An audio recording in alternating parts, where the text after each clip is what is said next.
இன்றைக்கி எங்கள் வீட்டில் டீ போட்டுட்டு என்னடா ஸ்நாக்ஸ் செய்யலாம் அப்படின்ட்டு யோசிச்சுட்டு இருக்கும்போது, சரி நம்மளாக ஒரு ஸ்நாக்ஸ் செய்யலாமேன்னு யோசித்து செய்தது தான் இது.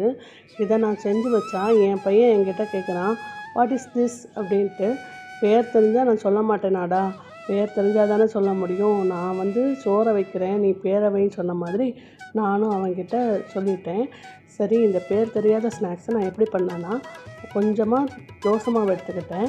அதில் ஒரு உள்ளி, அப்புறமா கொஞ்சம் ஒரு 2-3 பச்சை மிளகு, இந்த ரெண்டையும் போட்டு உப்பும் போட்டு நல்லா கலக்கிக்கிட்டேன்.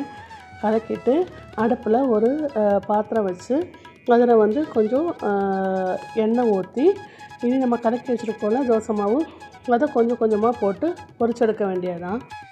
பொரிச்செடுக்கும்போது உங்கள்கிட்ட பனியார சட்டி இருக்குன்னா பனியார சட்டியில் கூட போட்டு பொரிச்செடுக்கலாம். அது இன்னும் நல்லா தான் இருக்கும். இதில் போட்டு பொரிக்கும்போது கொஞ்சம் எண்ணெய் ஜாஸ்தியான மாதிரி இருக்கும். அது பிரச்சனை இல்லை, நம்ம நல்லா பொரிச்சிட்டு புழிஞ்சு எடுத்துக்கிட்டால் போதும். அப்புறம் இதில் நமக்கு அழகாக இருக்கணும் அந்த அவசியம்லாம் எதுவும் தேவையில்லை. வர மாதிரி எடுத்துக்கிட்டாலே போதும். அப்படியே இந்த ஸ்நாக்ஸுக்கு ஒரு பேரும் வச்சுட்டு போயிடும். இப்போ நம்ம பொரிச்செடுத்தோம்ல, அது நல்லா ஆறின அப்புறமா அதை கை கொண்டே நல்லா பிச்சு போட்டுக்கலாம். பிச்சு போட்டால் கொஞ்சம் இன்னும் நல்லாயிருக்கும், அதனால தான். அப்புறமா இதுக்கு ஒரு பொடி ரெடி பண்ணணும். அதுக்கு 2 டீஸ்பூன் கடலைப்பருப்பு, 2 டீஸ்பூன் உளுந்தம்பருப்பு, 3 ரெட் சில்லி, அப்புறம் 3 பாதாம், 4 கேஷ்யூ நட், அப்புறம் கொஞ்சமாக கருவேப்பிலை, அப்புறம் கொஞ்சம் பீனட், அப்புறம் கொஞ்சமாக கடைசியாக எள். இவ்வளோத்தையும் நம்ம போட்டு ஃபஸ்ட்டு நல்லா வறுக்கணும். அது கலர் மாறக்கூடாது. மாறக்கூடிய ஸ்டேஜ் வரும்போது நம்ம கொஞ்சம் தேங்காய் போட்டு லைட்டாக வறுத்துட்டு உடனே ஆஃப் பண்ணிக்கலாம். அப்புறம் நல்லா ஆறின அப்புறமா இதை ஒரு மிக்ஸி ஜாரில் போட்டு நல்லா பொடிச்செடுக்க வேண்டியதுதான்.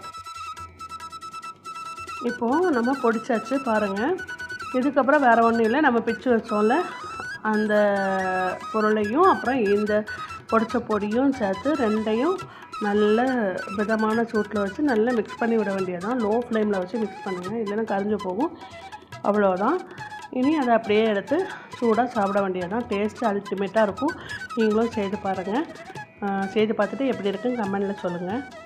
பிடிச்சிருந்தால் லைக் பண்ணுங்கள், மறக்காமல் சப்ஸ்கிரைப் பண்ணுங்கள். பாய், தேங்க்யூ.